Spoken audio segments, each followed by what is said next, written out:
Ready? To follow the magazine theme, the book's dimensions are 8.5 by 11 and is also saddle stitched because that is what's commonly done with magazines. I wanted my cover to be simple, not too overbearing with all the colors. On the back and front cover, I have sort of this transitional element going on, which you will see is the theme of my book. The contents page in both of my books consists of the same orange because it's a color listed in both sections. My book also follows a transitional theme where the chapter indicators exhibit a transitional effect achieved through changes in opacity. Each book showcases this theme in a distinctive way, reflecting the essence of time.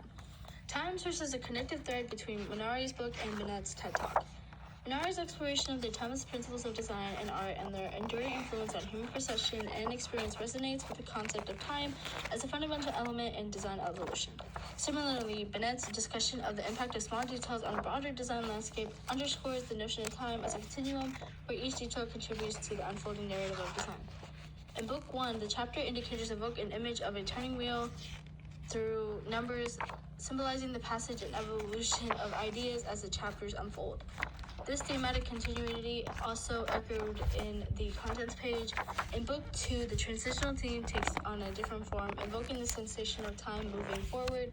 This concept is deeply intertwined with the insights from the TED Talk, where the significance of small details in shaping the larger narrative is emphasized.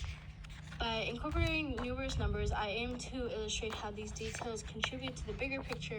Another way I tied into the theme of the passage of time and transition is by incorporating letters on the background of each page to spell out the titles of each book. New Hero, designed by Miles Newland, is a modern, sleek serif, part of the New Hayes Grotesque family and predecessor to Helvetica, and it offers legibility and impactful visuals for titles and pull quotes, highlights, and it complements my book's magazine-like aesthetics. In contrast to Adobe Jensen Pro, which was designed by Robert Slimback, derived from Nicholas Jensen's elegant and readable Venetian designs, and it's used for my body text, marrying classical elegance with contemporary style. This combination supports my aim to blend magazines and textbook-like qualities, presenting in traditional wisdom and modern insights in design, targeting a broad audience from design enthusiasts to professionals, like I said. In my typography book, I used font sizes based on the Fibonacci sequence to achieve visual harmony and proportions, fitting the magazine style layout. While most text follows this sequence, Adobe Jensen Pro remains at 10 points to remain readability. I chose fonts with diverse styles to streamline presentation. For major heads, I opted for New Hero Bold at 55 points, striking a balance between prominence and practicality, ensuring its functions as chapter titles without overpowering the layout. Major and minor heads also utilize New Hero Bold, albeit in smaller size, but to serve as signposts and organizers for readers, maintaining a visual hierarchy while facilitating navigation.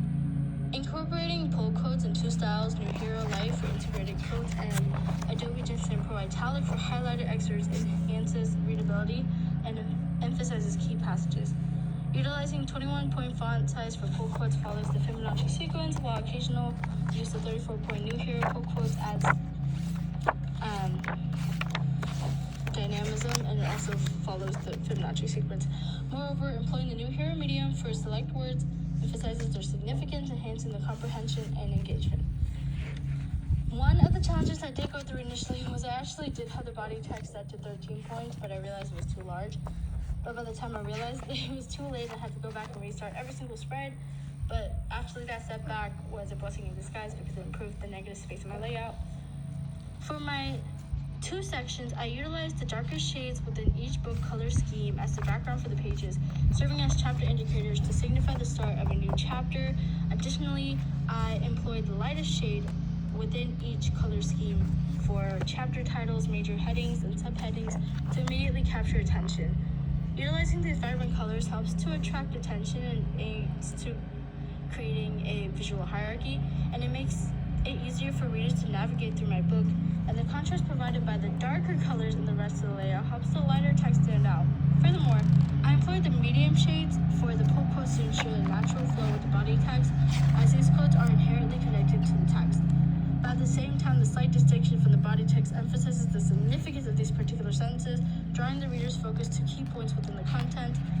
The consistent use of orange for pull quotes across both sections, remember both books have the same orange pull quotes, provide a striking contrast against the blue and purple backgrounds, drawing attention to key excerpts and adding visual interest.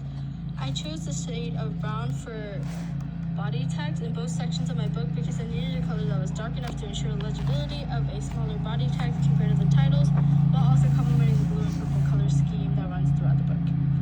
You might have noticed a prominent use of orange lines throughout the book. These lines strategically connect the orange pull-out quotes, serving as a visual cue to link them together. The purpose of the orange lines is to act as separation from the body text, providing a clear distinction from the pull-out quotes. This deliberate design choice reinforces the importance of these quotes while integrating them into the overall reading experience. It's worth noting that I chose not to use these lines for other types of pull-out quotes. Remember, I have two types of pull-out quotes, the ones without the quotation marks. This decision stems from my desire for these quotes to be the integral part of the body text rather than separate entities. Additionally, the orange lines serve as visual connection for the sidebar annotations, which are positioned at the bottom of the page due to their spatial constraints. To differentiate the annotations from the footnotes, I made the orange line by the annotation sticker, ensuring a clear visual distinction. Speaking of footnotes, I opted for a design reminiscent of standard academic footnotes, aligning with the scholarly nature of the content. Both the footnote and the sidebar annotations are linked to their specific type of pull-out quote through their color. Other details within the text were also paid attention to, for instance, ligatures, small caps, end dashes, and hyphens. Throughout this project, I discovered the transformative impact of attention to detail and design, and by carefully curating typography, layout, and visual elements, I found that the book itself became a testament to the principle it espouses, and the fusion of Minari and Bennett's insights served to illuminate the enduring relevance of design as a means of both artistic expression and practical innovation. It is my hope that this project will resonate with all who seek to delve into the depths of creativity and innovation, and this book seeks to ignite curiosity, spark creativity, and provoke contemplation. It is not merely a collection of words and letters, but a dynamic journey through the realms of design, inviting readers to explore, learn, and appreciate intricate dance between art and utility. One thing that I probably would have changed is adding some type of additional information on the back cover as seen in other magazines, for instance like an address or number. Okay.